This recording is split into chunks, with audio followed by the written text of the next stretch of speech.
Hello business leaders, कैसे हो आप लोग। तो अगर आप यूएसए में कंपनी इनकॉर्पोरेट करना चाहते हो तो आपके दिमाग में ये बहुत कंफ्यूजन रहता होगा कि आप व्योमिंग में कंपनी इनकॉर्पोरेट करें या डेलावेयर में। तो देखो, आपको इसमें मल्टीपल फैक्टर्स कंसीडर करने पड़ेंगे कि आपके बिजनेस के लिए डेलावेयर ज्यादा सुटेबल है या व्योमिंग। एलन मस्क, जो कि ग्लोबल बिजनेस मैग्नेट है, वो हमेशा अपनी कंपनी इनकॉर्पोरेट करने के लिए डेलावेयर ही क्यों चूज करता है, चाहे वो स्पेसएक्स हो चाहे वो टेस्ला हो। तो चलिए आज इसको डिकोड करते हैं।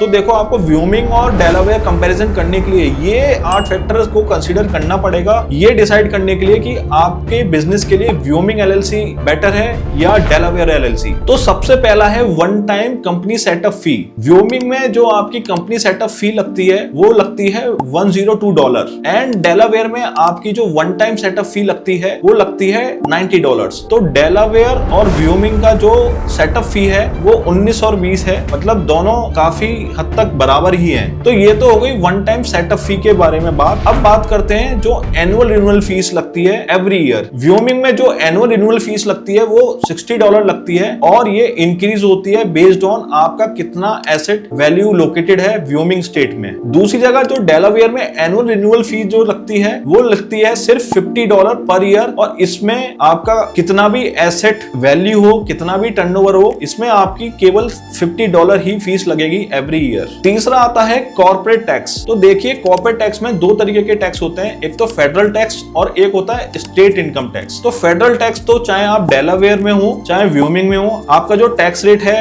रूल्स एंड रेगुलेशंस है, वो आपके सेम ही होंगे। अब बात करते हैं स्टेट इनकम टैक्स की। तो स्टेट इनकम टैक्स में दोनों में डिफरेंस है। व्योमिंग में आपका स्टेट इनकम टैक्स है ही नहीं, तो आपकी जितनी भी इनकम है उस पे स्टेट इनकम टैक्स नहीं लगेगा, वो आपका टैक्स फ्री इनकम है। डेलावेयर में जो स्टेट इनकम टैक्स लगता है वो इस पे डिपेंड करता है कि आप जो बिजनेस कर रहे हैं वो डेलावेयर स्टेट के अंदर ही कर रहे हैं या उसके बाहर कर रहे हैं। अगर आप डेलावेयर के बाहर बिजनेस कर रहे हैं तो आपका जो स्टेट इनकम टैक्स है वो 0 है। आपकी जो भी इनकम है वो टैक्स फ्री है, उस पे कोई भी स्टेट इनकम टैक्स नहीं लगाएगा डेलावेयर। मगर आप डेलावेयर स्टेट के अंदर ही बिजनेस कर रहे हैं तो उस इनकम पे आपको 8.7% तक स्टेट इनकम टैक्स देना पड़ सकता है। चौथा फैक्टर है सेल टैक्स। जैसे हम इंडिया में वैट पे कर रहे हैं, ऐसे ही यूएसए में सेल टैक्स एप्लीकेबल होता है। तो अगर आप व्योमिंग में बिजनेस कर रहे हैं और आप अपना गुड्स एंड सर्विसेज सेल कर रहे हैं तो वहां पे जो सेल टैक्स लगता है वो 4 to 6% है। अगर आप एक्सपोर्ट ऑफ सर्विसेज कर रहे हैं तो सेल टैक्स नहीं है। दूसरी जगह डेलावेयर में सेल टैक्स है ही नहीं। आप गुड्स एंड सर्विसेज चाहे विद इन यूएसए सेल कर रहे हो या आउटसाइड यूएसए सेल कर रहे हो, सेल टैक्स आपका 0% है। पांचवा फैक्टर है जीआरटी, ग्रॉस रिसीप्ट टैक्स। ये क्या होता है? ये जस्ट ऑल्टरनेटिव है सेल टैक्स का।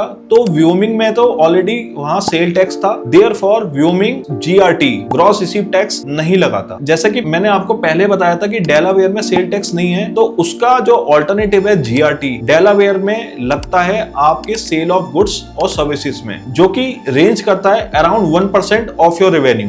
मगर आप डेलावेयर से एक्सपोर्ट ऑफ गुड्स कर रहे हो, सर्विसेज कर रहे हो, तो आप पे जीआरटी भी एप्लीकेबल नहीं होगा। Therefore either in the case of Wyoming और डेलावेयर, अगर आप एक्सपोर्ट ऑफ सर्विसेज कर रहे हो या एक्सपोर्ट ऑफ गुड्स कर रहे हो, ना ही आपका सेल टैक्स लगेगा ना ही आपका जीआरटी लगेगा। अगर आपको यूएसए में कंपनी इनकॉर्पोरेट करनी हो, व्योमिंग में, डेलावेयर में या और किसी स्टेट में, तो हम आपकी हेल्प कर सकते हैं। हमारी टीम 8 सालों से बिजनेस एंटरप्रेन्योर को हेल्प कर रही है। तो अगर आपको कौन कंसल्टेंसी चाहिए तो हमारे एक एक्सपर्ट को आप कॉल कर सकते हैं। छठा इंपॉर्टेंट फैक्टर है स्पीड ऑफ फॉर्मेशन। तो व्योमिंग और डेलावेयर में जो कंपनी इनकॉर्पोरेट होती है ऑलमोस्ट सिमिलर टाइम ही होती है, मगर डेलावेयर एक एक्सपेडाइट सर्विसेज भी प्रोवाइड करता है एडिशनल फी के साथ, जिसमें आप सेम डे में कंपनी इनकॉर्पोरेट कर सकते हो। सातवां जो इंपॉर्टेंट फैक्टर है फ्रेंचाइजी टैक्स। तो ये भी एक एनुअल रिन्यूअल फीस की तरह ही है, आपको हर साल पे करना पड़ेगा। तो व्योमिंग में ये फ्रेंचाइजी टैक्स 0 है, but in case of Delaware ये फ्रेंचाइजी टैक्स आपको $300 तक पे करना पड़ेगा हर साल। तो ये एक ह्यूज डिफरेंस है डेलावेयर में व्योमिंग में, हैं जो आपको कंसीडर करना चाहिए बिफोर चूजिंग कि आपको व्योमिंग में एलएलसी कंपनी इनकॉर्पोरेट करनी चाहिए या डेलावेयर। तो 8वां फैक्टर है प्राइवेसी एंड कॉर्पोरेट फ्रेंडलीनेस। तो व्योमिंग जो स्टेट है वहां पर ओनर्स की प्राइवेसी को सबसे ऊपर रखा जाता है। अगर आप व्योमिंग में अपनी कंपनी इनकॉर्पोरेट करते हैं तो जो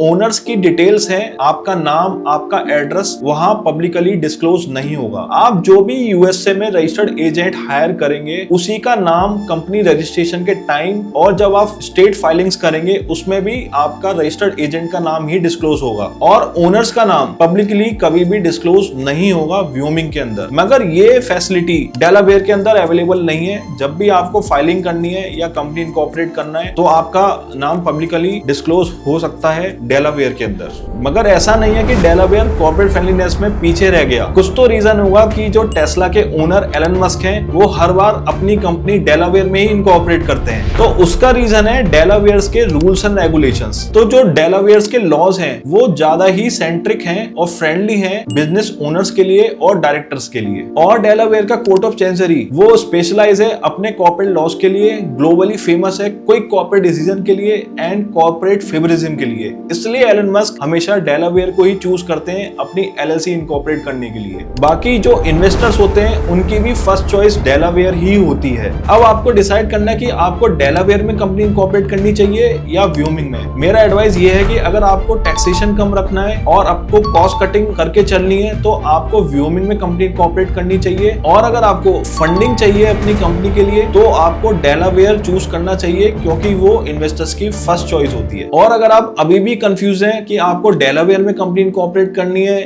या व्योमिंग में या और किसी स्टेट में, तो आप मुझसे लिंक्डइन में कनेक्ट कर सकते हैं। मैं आपकी रिक्वायरमेंट समझ के आपको बताऊंगा कि आपके लिए बेस्ट स्टेट कौन सी है यूएसए में कंपनी इनकॉर्पोरेट करने के लिए। तो अगर आपको इस वीडियो से कुछ भी वैल्यू मिली हो तो हमारे वीडियो को लाइक करें, अपने पार्टनर के साथ शेयर करें और हमारे चैनल को सब्सक्राइब करें ताकि आपको ऐसी वैल्यू मिलती रहे और आप अपने बिजनेस में कभी भी कंफ्यूज ना हो।